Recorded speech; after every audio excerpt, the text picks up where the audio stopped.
He lectures in human rights and in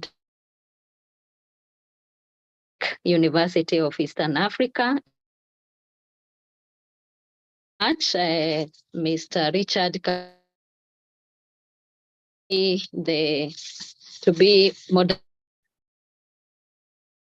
taking more of your time, I want to invite today, and so that you can also invite Mr. Richard.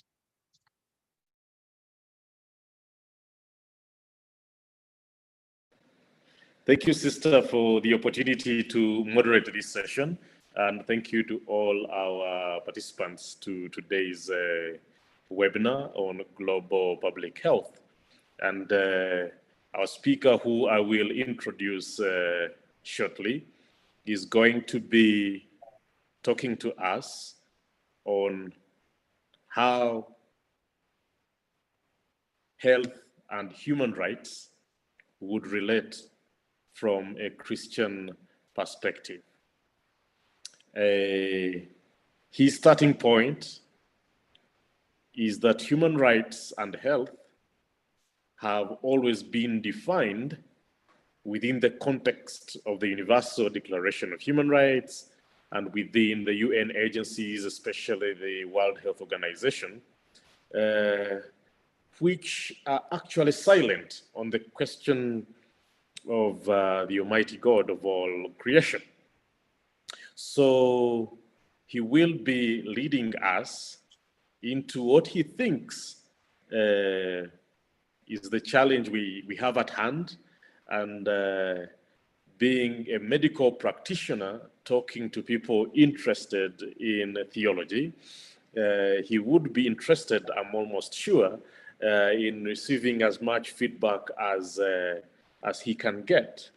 Now, we will try and use at most 35 minutes from him, and then we will have a dialogue, as usual, an exchange of sorts, where questions and comments will be shared.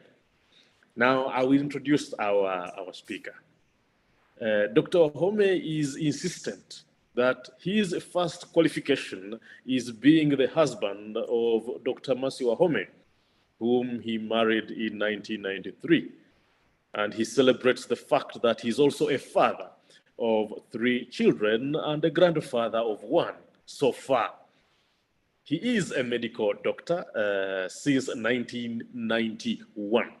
Now, with proper mathematics, you can see several decades of experience there.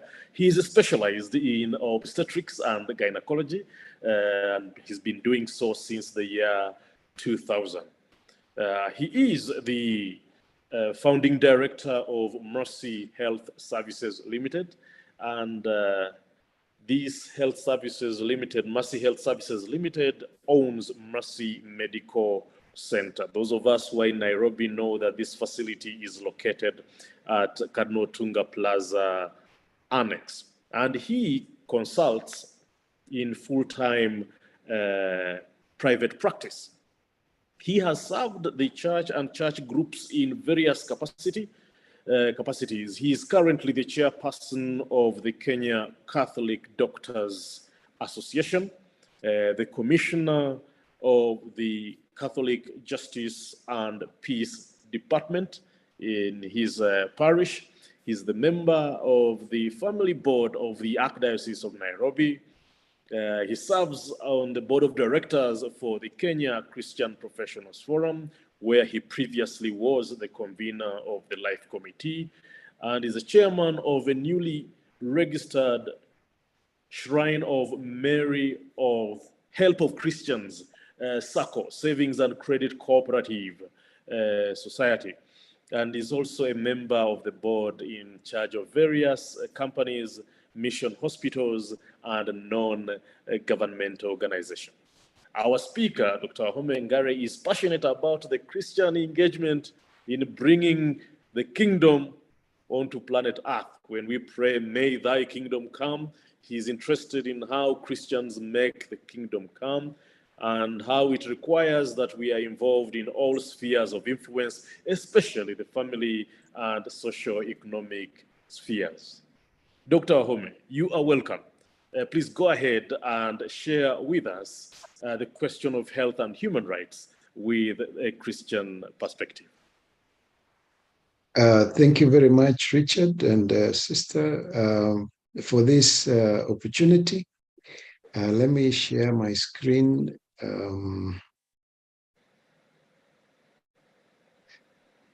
The screen is visible now? Yes. Good. The introduction has been done. The only one that probably has not been mentioned is that I am a Christian of Gikuyu extraction. I come from the Gikuyu tribe, in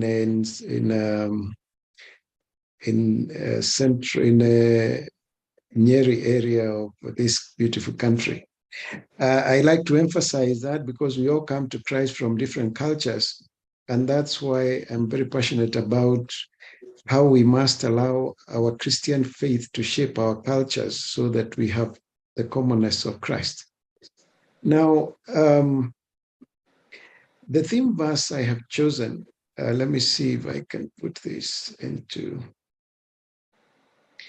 The theme verse I've chosen for us today is Romans 1:20. For since the creation of the world, God's invisible qualities, his eternal power and divine nature have been clearly seen, being understood from his workmanship, so that men are without excuse. We're talking about science, we are talking about faith, and the study of science has been taken to mean that it would conflict a faith or our religion, and that is not correct because everybody has seen the manifestation of God. Now, this dilemma I like us to go through each time we have a discussion about life and health and human rights, and the question of where did life begin. And the scientist gave us a dilemma they call the chicken and egg dilemma. So between the egg and the chicken, what came first? If you say it was the chicken, then we ask you, where did it hatch from? If you say it is the egg, then who laid the egg? And if we continue with this discussion, we'll never agree, so long as this is the life cycle that we are discussing. And this is the life cycle that is taught to all people who are called scientists. And it always starts with an adult female who lays an egg, and then the egg hatches into something. Then eventually we get a young one, and then that grows up into an adult. And this is the life cycle we have always been taught. And when you ask between the egg and the chicken, which came first, then we agree that it is not possible to know the beginning of life. But there is a deception in this cycle, which is the reason I keep repeating it. And that solution is given by creation. That for this egg to be fertilized, then there must have been a male that mated with the female for the egg to be fertile, for it to actually hatch into a chick. If you remove the male, then you can never have a chick. It is impossible. And if you put back the male, then we can have the beginning of the life cycle of the chicken. And the reason why the male is removed to give deception is because so long as the male is there, then you must agree that both the male and the female must have existed as adults that were with the potential to mate to create the first chick in the life cycle of the chicken. And this would be true of all the animals that reproduce sexually. So once you put in the male and female, and they must have existed as adults, then you also must admit that there is a creator who then is the author of the beginning. And that is what the scientists were removing. In my field of obstetrics and gynecology, when you remove the male, then you discuss reproductive health instead of procreation, and you end up with that termed female health or woman's health instead of family health, and I'll show you why that is a dilemma that we must address. But what is common between those who believe in creation and evolution? Now, if science studies creation science cannot be used to disprove the creator.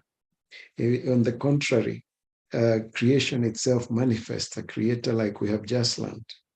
Now, the propagators of the Big Bang theory and evolution believe that matter came from nothing and that life arose spontaneously from non-living elements, respectively.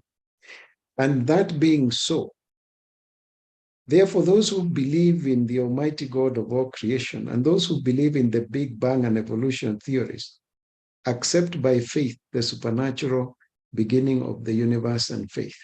And that is important for us to keep in mind, so that as someone is using the Big Bang as his theory of the beginning, or that life started from non-living matter, you must quickly tell them that they have accepted by faith that the origin of the universe and life is supernatural, because we know as scientists that matter cannot come from nothing and that life will never come from non-living matter. That having been understood, then we can look at the life cycle of the human person and the human sexuality from a Christian perspective. And it begins with God, the creator, and God creates the whole of the universe before he creates man. Now, remember, it is us who need the universe to survive. It's not the other way around. And then God created man in his fullness, in his likeness, and he found him to be lonely. And he removed something from man and created the woman.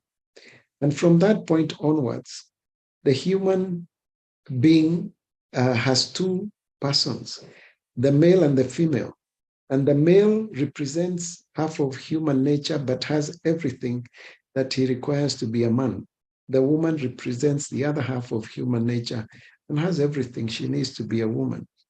But until you bring these two together, you cannot understand the fullness of the human person, because the man and the woman think very differently. They respond very differently to stimuli, and therefore are designed for complementing one another, not for competition. These two people then broke their relationship with God because of disobedience, by not obeying the rules of the Creator. And God had to send his son to save us and redeem us. And from that moment, the life of a Christian begins with Christ as the center of our life. And the man and the woman are to be in Christ and be guided by Christ. And then the man and the woman are brought together through the sacrament of matrimony, a spiritual union that brings the man and the woman together to become one, so that they can experience the fullness of the human person and together be able to procreate. And together they're able to bring new life into being. And this new life is then born. It doesn't belong to the woman. It is not a part of her body. It is an independent being that is created by God in her own womb, and which she graciously carries. And in 9 months, they're separated, and the young one is brought up as a child. We look after the child because they represent the future. And the child thrives when they are brought up in the union of a man and a woman that we call the family. Children learn different things from the father and different things from the mother. They learn to share with their brothers and their siblings, and they learn to respect their parents. It is from this unit called the family that we get the community. So the community is not made up of individuals. It is made up of many families with people derived from different families. It is from those families that we shall then get the next male and female couple that will then continue the life cycle of the human persons. And because we are spiritual beings, from that community, there will be people who will pass on, and some of the souls will find their way back to God. And unfortunately, some of the souls will be sent away from the Father. it is our business as Christians then to influence this community as the light and the salt, so that we are able to win as many souls for Christ as possible, so that there is no black arrow and all the souls will find their way back to the Father. That is our great commission. And if you pay attention to this life cycle, you will discover that until we reach the community, everything else is the family. Now, if you destroy any part of this cycle, you destroy the whole of humanity. If you allow our children to grow up not understanding or believing there is a God, or disregarding the fact that there is one, or we allow the man to believe that he can come into relationship with one of his same sex, or the same with a woman, or we disregard matrimony and decide that we can live together without actually having a spiritual state of union, then we start getting our fruitfulness outside of the bound of marriage, with the temptation of committing adultery, committing abortion, and then we end up with children abandoned in the streets, or children who are abused. We end up with divorce and family breaking down because of adultery and many other challenges, and the community will eventually fall apart. It will be driven away from God, and there will be more people not finding their way back to the Father. So this is a human life cycle from a Christian perspective, and it forms the basis of what we are going to discuss today. So when it comes to human rights from a Christian perspective, then the thought is that these must be gifts that have been given to humanity, gifts given by God himself that cannot be taken away by other human beings. And we know that we are created body and soul. And when we think about the body, then what kind of right would we think about? We would think about the right to life. And when we come to the soul, what kind of right would we think about? And we'd come to the right to think about free will, or the right of choice. And when it comes to the community, because after the human person, the next thing God created for us is the union between a man and a woman. The society is made from the family unit. Then we have the right to establish a family. And God gave us the physical environment. And what right would that give us? It would give us the right to live off the land. So from a Christian perspective, and from understanding God's gifts to humanity, then we come up with those 4 rights: the right to life, the right of choice or free will, the right to establish a family, and the right to live off the land. Now, human being, we have the human rights have for a long time been based on the Universal Declaration of Human Rights, which was developed in 1948. Now, we must remember that humanity is older than 1948, and that before this Declaration of Human Rights existed. Human rights existed even before written law, because they are God-given, they're universal, and they're inalienable. You cannot take them away. So this is a summary of the Universal Declaration of Human Rights, and it has 30 articles. And I wanted to show you this because it's going to play up in our discussion. But I'd like you to point out to you that this declaration does not make any reference to God. In fact, if you look at Article 1, it says all human beings are born free and equal, but as to what gives you the authority or the value that gives you dignity is not mentioned. And for us as Christians, we know it's because we are created in the image and likeness of God. So what I did for you is that I wrote down these articles, all of them, and then I matched them with the 4 human rights that we have just developed. And you find that if you go down the articles, you find the majority of these are human dignity, except liberty here, which is free will. From Article 8 to 15, The new one that is consistent with what we have is living off the land, that you shall not be arbitrarily exiled. You have a right to be in this world. Then Article 12, we have a right to establish the family here, and so on and so forth. From 16 to 23, you'll find again for each of these articles, we can match them with one of the four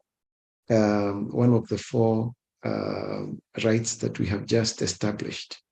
So up to Article 30, we find that it is possible to match each one of these items with a right. Now, the other area of human rights that is important to look at is reproductive health, which was developed in ICPD in Cairo in 1994.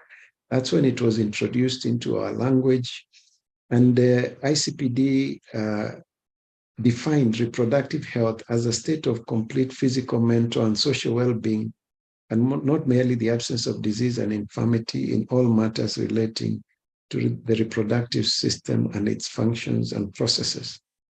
Now, the Holy See had a problem with this definition even in 1994, and they stated so, and that is captured in the original document. Since then, they have tried to change this definition, but I use the original definition because I wanted you to see that humanity has been reduced to the reproductive system. And the question then would beg, why don't we have the reproductive, why don't we have health, heart health of the circulatory system? Why don't we have urinary health for the urinary system? How can we reduce the nature of the human person to a reproductive system and its functions and processes? In any case, what then would be the mental health of the reproductive system? And what would be the social well-being of the reproductive system? And I point this out to show you that this is a very lame definition that does not cover the human person. The other definition that is very important for us to focus on, especially in my area of interest, is sexual and reproductive health and rights. This is something that has been brought into medical practice. It is a social ideology that is inconsistent with the practice of medicine, but is more and more commonly used now. In 2015, WHO co-published a document together with UNDP and UNFPA and the World Bank. This document is called Sexual Health, Human Rights, and the Law. And it was developed, amongst other things, to define what sexual health is, because this term had been used in various UN documents, most of them non-binding, but it had been used so much and everybody wanted to know what it means. And they told us that sexual health encompasses issues relating to sexuality, sexual practice, contraceptive, and sexually transmitted diseases. This is a document that is available online. And for us to then understand the meaning of sexual and reproductive health, then we needed to understand the meaning of sexual health. And this sexual health includes access to abortion, which is the deliberate killing of the unborn child. It includes pleasurable and safe sexual experiences. When they talk about safe sexual experiences, it means protecting oneself from sexually transmitted diseases and pregnancy, which is the use of condoms and other things in preventing HIV transmission and pregnancy. So safe sex, it implies that getting pregnant is unsafe and that all sexual experiences would lead to STIs. Recognition and diversity of sexual behavior and expression. So this is where you bring in you bring in the LGBTQ ideology, where you bring lesbianism and transgenderism. Then the right of adolescents to sexual and reproductive health services without parental consent, so that our children below the age of 18 can be provided access to abortion as stated up there. they can be given condoms and contraceptives without parental consent is part of the definition of sexual health. And then legalizing what they call sex work, which is really prostitution, legalizing same-sex marriages. I put those in italics because this cannot be marriage, because marriage by definition is male-female. Then the governments are to provide cross-sex hormones and gender reassignment surgeries. That is for transgenderism. And then sexual and reproductive health needs for adolescents, including safe abortion services. And then comprehensive sexuality education, which is the sexualizing arm. This is where you teach children that sex is for fun and that it is their right to have sex and they don't need parental authority. And you start them very early, from as early as you can, so that they can become consumers of commodities of this industry. So if you understand our faith, you will understand that if this then would be termed rights, killing of the unborn child, homosexuality and lesbianism, if this were to be called rights, then you will understand that the sexual and reproductive health and rights ideology is a direct affront to the family and is inconsistent with human dignity and our faith. So I wanted us to look at the burden and honor of pregnancy is from a commentary that was done by a gentleman called Tom Shankly, and he was commenting on an article written by Agnes Howard titled In Moral Labor, that was printed in a journal called First Things.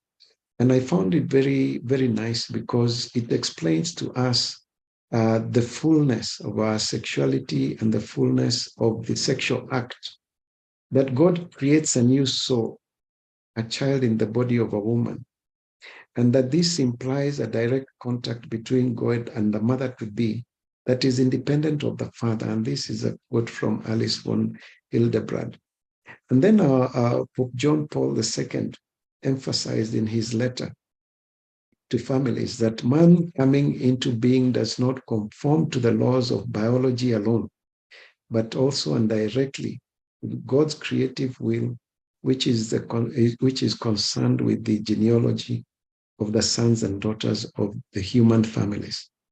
Therefore, an expectant mother welcomes and serves a child as a stranger, in keeping with Matthew 25:35, that baby within the mother is not known, but the woman is uniquely qualified to help that stranger to come into this world.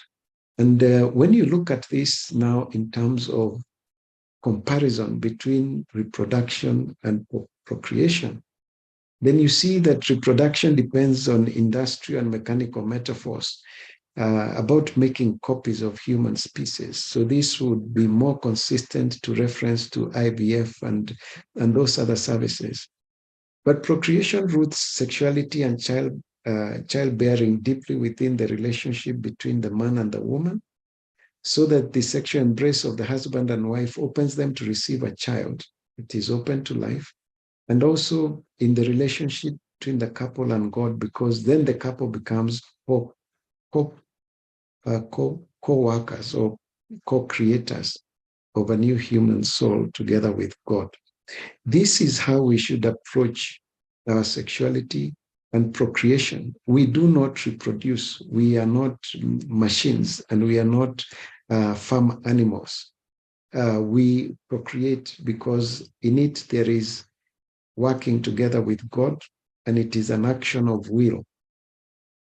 So if we come back to our human rights now with that understanding, then we understand that for us as Christians, the rights we described, or the gifts we have been given with God by God, come with responsibilities.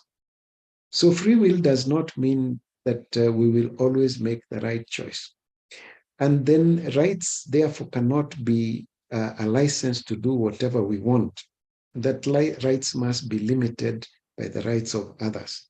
And the example here is that the freedom of expression can be limited by laws that prohibit hate speech or incitement to violence. So human rights may not be obsolete because they depend on the rights of others. Because we are communal, we live in a community, we would have to give up some of what we would want to do so as not to offend others. So human rights come with responsibilities, and unfortunately, these responsibilities are not captured or stated in the UN Declaration of Human Rights. So if we come back to our chart and we introduce the responsibility, when it comes to the right to life, it is protecting human dignity that is our responsibility, not just human right, life alone, because human beings need to live in dignity, and we can disrespect dignity. So we must protect life. We must protect the dignity of the human person. And that's why when I was comparing the articles of the Declaration of Human Rights, I use the term human dignity. When it comes to free choice, then we have a responsibility to seek to be guided and to impart the truth. This is very important because the conscience of the human being must be formed for them to fully enjoy their relationship with God. So seeking the truth is very important. Being guided by the truth is very important. And speaking and imparting the truth is also important. If we don't do those things, the human person would never be able to make the right choices and can actually be deceived or misguided to making the wrong choices. When it comes to establishing the family, as Christians, then there is agape love, the love of God, which is then the love that guides our relationship within the family and with the people who are around us. And we have the responsibility to procreate, for if we don't, then the human race will become extinct. And when it comes to the physical environment, the right to live off the land, then we are called to stewardship, that we were not given the land. We were not given the animals. We were not given the plants. We were only given dominion over these things. They remain the creators. And therefore, we must use them as good stewards, knowing that they are good for us and they are also necessary for the generation that will come ahead of us so that we do not destroy the planet. Then there is the issue about social justice, that nobody should lack, that if I have and my neighbor doesn't have, then I must be able to support that neighbor because we all have a right to be here. Nobody should lack. Now, when it then comes to the question of health, and we introduce health, then the World Health Organization defines health as a complete state of physical, mental, and social well-being, and not merely the absence of disease or infirmity. Again, a definition that is several decades old, but that is what we have been using, and this is what is quoted in most health discussions, especially in the medical world. Now, if we then apply health to these four rights that we have, then we find that the right to life is really about physical wellness. And in medicine, mental health is considered as part of physical well-being. And when it comes to free will or the right of choice, then that is where spiritual wellness is. The wellness of your conscience, your capacity to make good choices. How well formed is your conscience? How are you connected to the truth so that you may be able to make choices that will give you peace? And when it comes to the family, then we have family wellness. And then when it comes to the environment, we would have environmental wellness. Now, if you look at our rights and the responsibility that come with it, and then the relationship to well-being, you will notice that the World Health Organization is also a godless definition because it excludes spiritual wellness. It talks about physical, mental, and social well-being. So it excludes spiritual wellness. And we know that the human being is both body and spirit. So it is a godless definition. The other thing is that it lumps all families into a society. Yet we all know that the family is the primary unit of the society. So it is a society, it's a family we need to be concerned about, because once the family is well, the greater society will be well. So that's family wellness. Then the definition of WHO completely disregards the environment. And yet we know that we cannot sustain good health without a healthy environment. So then we take all this and we apply our knowledge from what we have just gone through, then we can improve the definition of health by saying that it is a complete state of physical, mental, spiritual, family, and environmental well-being, and not merely the absence of disease and infirmity. Now, technically, once we mention family, we don't need to mention mental. But because when we are improving on a definition, we want to reduce the risk of controversy, then we leave physical and mental in the definition, but we introduce spiritual. And instead of social, we use the primary unit of the society, which is a family, and we introduce environmental well-being. And this is then how human rights and health would relate, complete with rights and responsibilities that would then allow us to have a better world. And this is what I wanted to share with you. And maybe just compare quickly with the family health versus sexual and reproductive health. So if we are going to define sexual health or reproductive health, what is the alternative we can give? That alternative is family health. So the sexual and reproductive health ideology is consistent with family health. Procreation among human beings needs to be a man and a woman, needs a man and a woman. It needs sexual intercourse, which means you use the correct organs. And we also know that children thrive when brought up in the unit of family that we call a marriage, a lifelong relationship between their parents. Procreation is therefore about the family unit, not the reproductive system. You cannot talk about the reproductive system. It is human beings. The reproductive system is in a man and in a woman. So and these two come together in the family unit to procreate and have children. So family health would then be defined as a state of complete physical, mental, spiritual, and environmental well-being of the family and its individuals, and not merely the absence of disease and infirmity. So, ladies and gentlemen, what I would like to propose is that from the understanding of our Christian faith, then we would adopt a new definition of family, of health, and a new definition of family health that would then, family health would replace for us in our language what would otherwise be reproductive health or sexual and reproductive health and rights. And that is the end of my presentation. We'll have enough time for questions and answers, and I'd like to stop there. Thank you very much.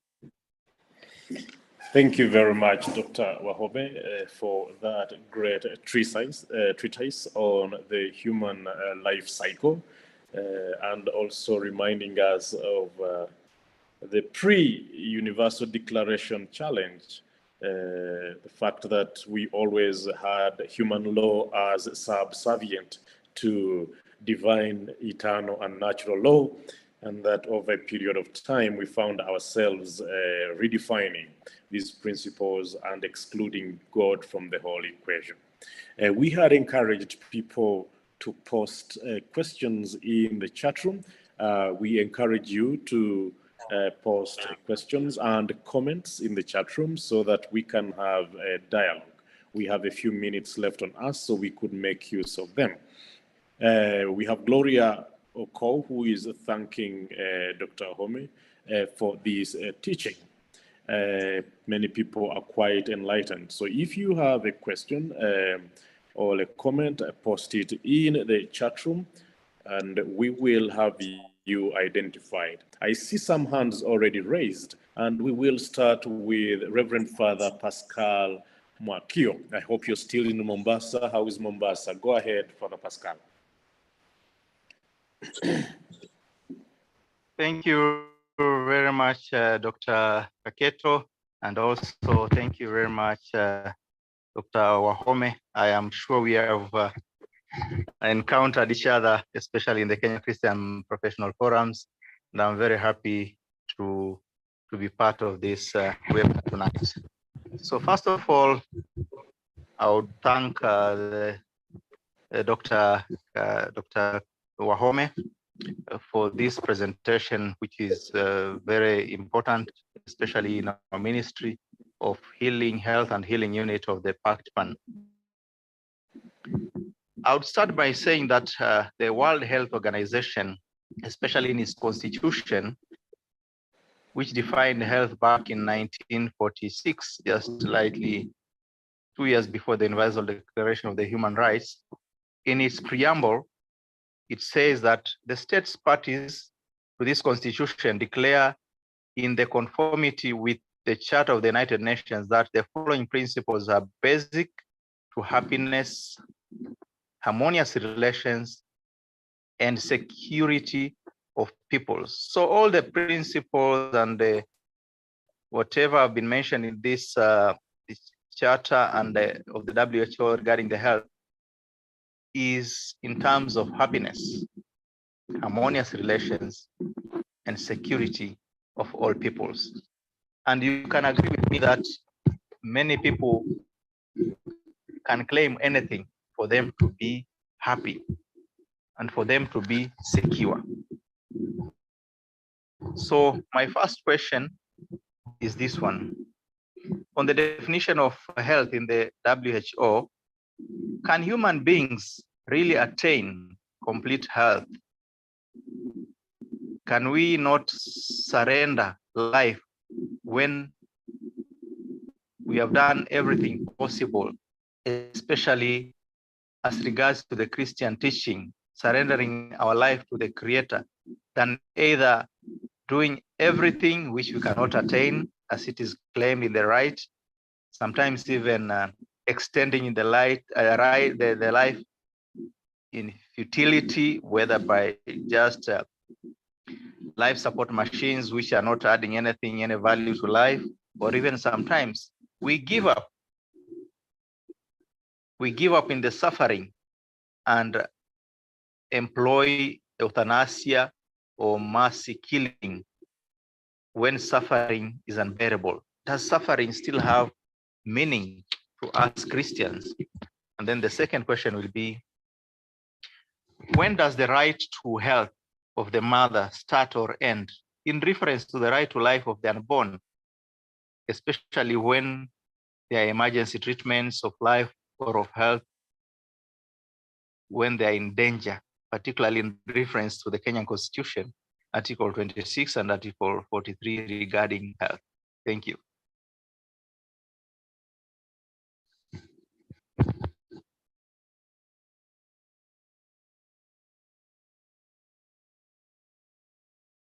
You're muted, Kaketo.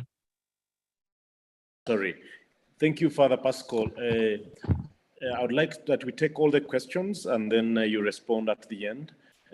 So we now listen to Father Naimeka Ali, Oblates of Mary Immaculate. Thank you very much. It was a very nice presentation, and I admire the beginning of the presentation, that where you try to start with your origin, your background as a Kenyan and of a particular tribe, and the nuance you made on how our faith dialogue with our culture. One of the questions that came to my mind as I was listening to you too was the idea, like the question of marriage. At a point you put it in parentheses, that marriage is about man and woman, traditionally. But when we look back, for example, because I'm saying this because the idea of starting from our own culture becomes a question. And I do understand that you talk about how our faith dialogue with our culture. But when I look back at my own culture, where in certain circumstances, for example, when a man dies and leave no child or leave no male child, and one of the children can decide, it's still done till today, to get married and keep having a child for the father. And even though the woman is not a lesbian, but she has that right traditionally to get married. From Christian perspective, yes, we won't talk about marriage, but can we say that that's not a marriage, since it's a woman getting married to another woman? Thank you very much. Wow.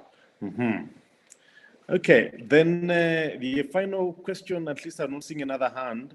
In the comment section, how can these kinds of teachings and awareness be provided to our schools at all levels and in our churches? So Dr. Home, there you go. You got around 5 minutes to deal with very heavy bioethical and anthropological questions. Take it on. Thank you. Now, from Father Pascal, thank you very much for your question. And the main thing I would like to respond here is that in my understanding, happiness is a spiritual state, and the world has been confusing happiness and pleasure. If you are in the state of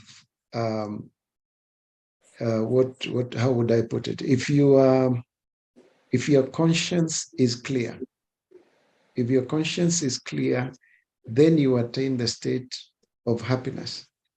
So spiritual peace is what I understand happiness to be. If your choices are consistent with a well-formed conscience, if your choices are consistent with the teaching of Scripture, then you will always be at peace regardless of how difficult the choices are. And that is what happiness is. Unfortunately, the world looks for pleasure. And that's why the Universal Declaration of Human Rights and all these other rights that are being developed are all towards seeking pleasure, especially sexual pleasure. And that is what is being misunderstood to mean happiness. So, and if you understand that, then it is also possible to understand why spiritual illness is the beginning of mental illness. If you make bad choices and consistently make bad choices, or those around you make bad choices that scandalize you, that is the beginning of mental illness. It always starts with spiritual illness, where one is not able to make good choices either for themselves or for those around them. And then we create mental illness. So happiness is a spiritual state of peace for one who is being able to live consistent with the teaching of faith, meaning they have a clear conscience. Suffering, in medical practice, at least the idea is not to perpetuate life where there is no possibility of survival, and but also to reduce suffering. So pain relief and things like that. But there are conditions, for instance, where somebody has terminal cancer.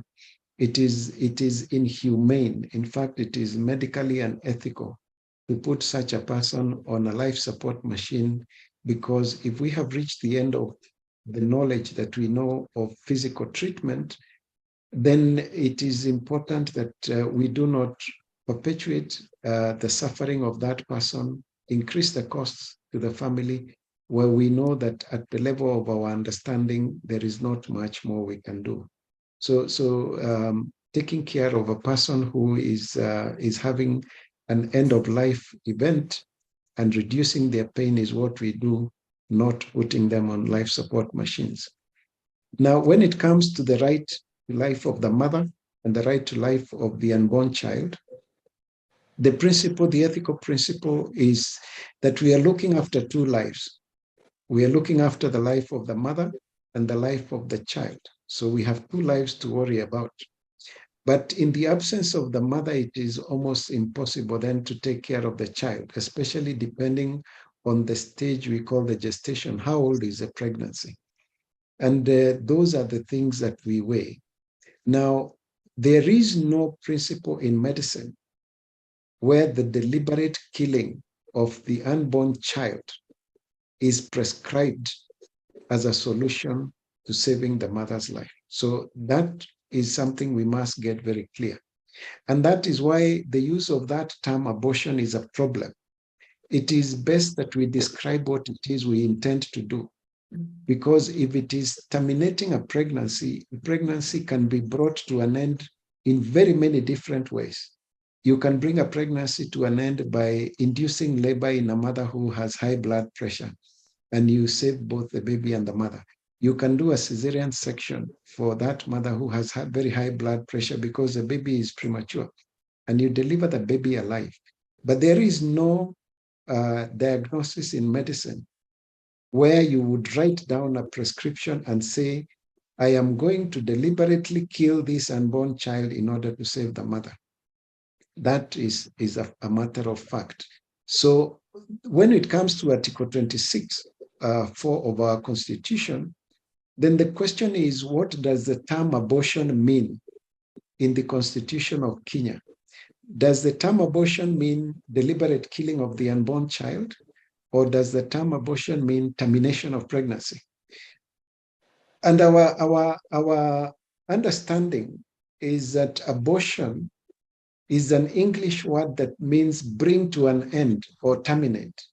Bring to an end or terminate, because the Constitution is not a medical document. So you don't use medical definitions to understand the Constitution. Abort or abortion is an English term. You can abort a process. You can abort a journey. So aborting a pregnancy would then mean bringing that pregnancy to an end or terminating the pregnancy. If you understand that, then the reading of that article would be, bringing of a pregnancy to an end is not permitted unless, in the opinion of a trained health professional, there is need for emergency treatment or the life or health of the mother is in danger. So the second qualification is that there is a right to life, and the right to life can be limited only if the life of the mother is in danger. And the third thing is that it is the opinion of the trained health professional that is allowed to make that choice. So the doctor has not been given a license to kill at will. He has been given a right to make a decision based on his medical understanding of why that mother's pregnancy needs to be brought to an end. And bringing a pregnancy to an end is not equal to killing the unborn child. So that is how we understand Article 24. And if you understand it that way, it is not conflicted. Because when you come to health of the mother, assuming you have a patient who is threatening to commit suicide because the boyfriend has left her, the father has refused to take care of her, and she has nowhere to go, she has no money to bring up that child, and is threatening to commit suicide, then you take a good history like a good doctor, you do a good physical examination, and you find that the pregnancy is completely normal, but the woman is distressed, mentally distressed. And you would come up with a diagnosis that would read, there is depression with suicidal tendencies in a woman with a normal pregnancy. And the treatment would be, you treat the depression. The pregnancy is not part of the depression. You leave the baby alone. So once we understand that abortion in the Constitution is an English word, and it means bring to an end, then Article 26 is consistent and medical ethics will apply thereafter.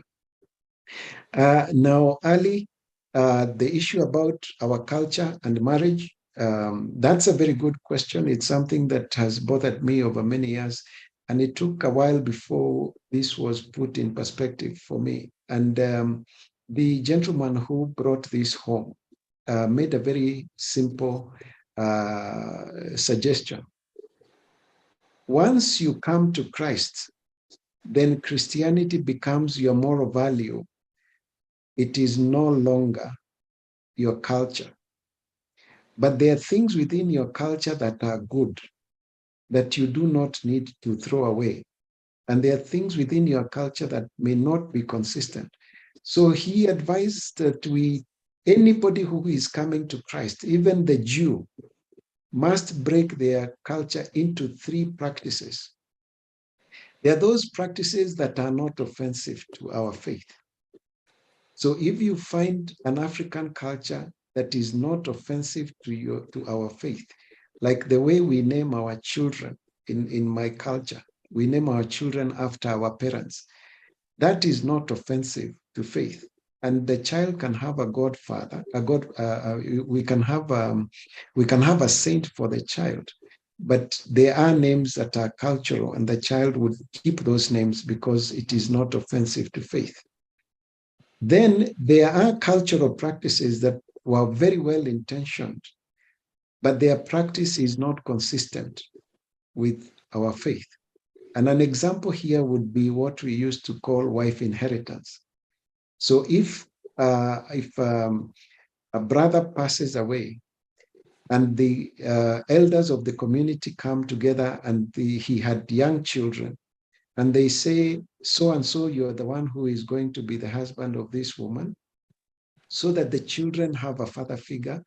The woman has somebody to consult when there are masculine issues to be dealt with in the family, and that the inheritance of those children and the family are protected. Those were very good reasons for having the culture of wife inheritance. But it also allowed that you could have children with that woman for your brother who had passed on. Now, that would be adultery in our culture, especially if the person inheriting the woman is also married. Or if he is not married, then he doesn't marry this woman, then of course it will be adultery. So in that category of cultural practices, then the thing to do is to modify the cultural practice. You keep that which is consistent to faith. So the wife is inherited, the children are given a father figure, the woman is given a man to discuss those issues that would be necessary, but there is no sexual relation between the man and the woman. And that would allow that practice to remain consistent with our faith. So you modify, you keep what is good, but you reject what is inconsistent with faith.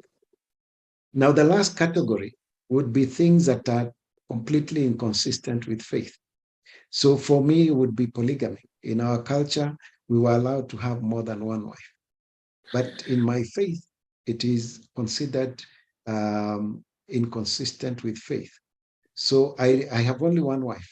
I cannot marry more. And I accept that as a practice that I cannot keep. And therefore, I reject polygamy. Another good example in that one is blood sacrifice.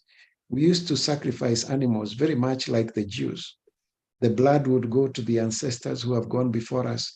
Then the meat of the animal would be shared amongst the people, like we would share communion, Holy Communion. And then the internal, the remains of the undigested products would be spread around the homestead as a blessing for the children who are to come. Now, when we get married or when we are going through cultural practices that require some dowry and other things, when it comes to sacrificing an animal to give to the ancestors and the others, then we say that this animal is not sacrificial. We do not need animal sacrifices anymore after the coming of Christ. So we will slaughter this animal as food and share it as food, and then go to church and through Mass complete the spiritual part of that ceremony. So that is what I would advise. And that is why I keep insisting that I am a Christian of Gikuyu extraction. I am no longer a Kikuyu. I am a Christian first. But I recognize that I come from the Gikuyu people, because through that route, I can find my way to my grandfather, my great-grandfather, all the way to my first parents, and all the way to Adam and Eve and back to God, my creator. Thank you very much. Thank you very much, Dr. Home, for responding to those questions. It's around this time. We are a little bit late, but I will invite Sister Theresia, our convener for the Health and Healing Unit, to give her closing remarks. Sister, you there?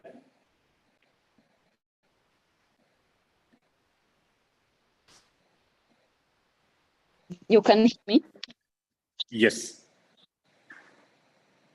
About that. Thank you very much for our session. In fact, thank you, advocate, even for helping me to our home. And I also want who has been our guest speaker for the day. Witness that it was a very enriched, and would have even wanted it times, and every time I listen. So Dr. Wahome, this is just the beginning for more discussion on different things. Thank Mr. Kaketo, and also want to thank all of you who are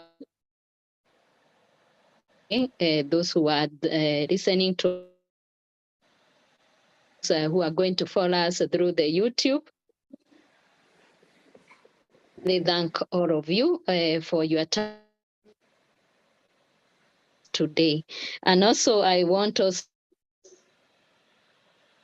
soon our fourth webinar for. Don't want also to miss this one. It will be and matters of sometimes in August. So and be able to join us. So precision, I want now to invite give us a closing prayer, and then preparing the beautiful for the surfaces. Thank you. Thank you, Sister. Good people, thank you too for the opportunity you've given me to moderate this session. We would like now to pray. First, for all those present with us on the webinar and those who've been following online, that the discussion we have held today may continue to provoke thought and action in what they do. We also pray for our facilitator. May he be blessed and affirmed in his ministry as he continues to witness to the truth. And for PACTPAN, especially the Health and Healing Unit, may we uphold by your grace, O Lord, the hitherto orthodox interpretations of the teachings of the Church, that in health and healing we may affirm the gift of human life, the gift of human family, greater glory of God. And may the Lord bless us, keep us from evil, and bring us to everlasting life. Amen. Thank you very much. Bye-bye.